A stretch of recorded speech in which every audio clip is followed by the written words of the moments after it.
તો વાત કરીએ સાવલીની તો વડોદરાના સાવલીમાં ડમ્પર ચાલકે અકસ્માત સર્જ્યો છે ત્યારે બાઇકને અડફેટે લેતા બે સગા ભાઈઓના કે જે અકસ્માત સર્જાયો છે ત્યારે જે બે સગા ભાઈઓને અડફેટે લેતા બે સગા ભાઈઓના મોત થયા છે જે અકસ્માતમાં બંને ભાઈઓના ઘટના સ્થળે જ મોત થયા હતા ત્યારે આશાસ્પદ યુવકોના મોતથી ગમગીની છવાઈ જ્યાં મામાના ઘરે જવા નીકળ્યા હતા પણ મામાના ઘરે તો ન પહોંચી શક્યા પરંતુ યમલોક પહોંચી ગયા।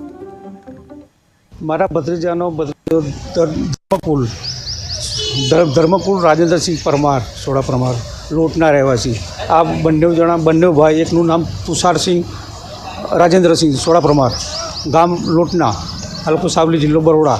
બંને જણા, મોટો ભાઈ નોકરી આવતો હતો, નાનો ભાઈ એનો તુષાર એના મામા નથી, તો એને સમલાયા સ્ટેશન છોડે એટલે સાવલી હવે આવવાનો હતો એના મામાને ઘેર, અને પેલો નોકરી મંજૂર કરે છે। ડમ્ફરથી એક્સિડન્ટ કરીને ડમ્ફર ઉપર ચડાવીને નાખી ગયો છે। આવા લોકો ડમ્ફરવાળા ઘણા દિલ્હીના આવા રોડ